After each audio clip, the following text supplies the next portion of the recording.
بسم اللہ الرحمن الرحیم۔ سب سے پہلے ان آیات کا شان نزول سماعت فرمائیں۔ تفسیر کبیر میں ہے کہ جب یہ آیت کریمہ نازل ہوئی،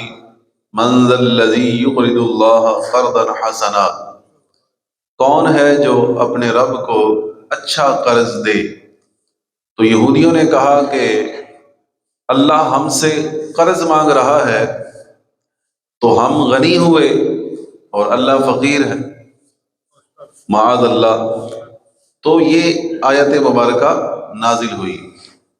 جس میں خالق کائنات جل جلالہ نے ارشاد فرمایا، لقد سمع اللہ قول الذین قالوا ان اللہ فقیر ونحن اغنیاء، بے شک اللہ نے ان کا قول، ان کا کہنا سن لیا جنہوں نے کہا کہ اللہ محتاج ہے اور ہم مالدار ہیں۔ سنکتب ما قالوا وقتلهم الانبیاء بغیر حق، اب ہم ان کی کہی ہوئی بات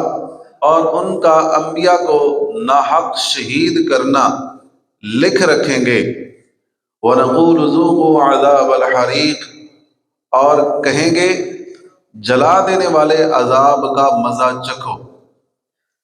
ذَلِكَ بِمَا قَدَّمَتْ أَيْدِيكُمْ وَأَنَّ اللَّهَ لَيْسَ بِظَلَّامٍ لِّلْعَبِيدِ،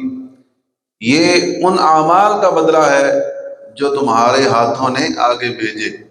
اور اللہ بندوں پر ظلم نہیں کرتا۔ تو فرمایا گیا کہ اس آیت مبارکہ میں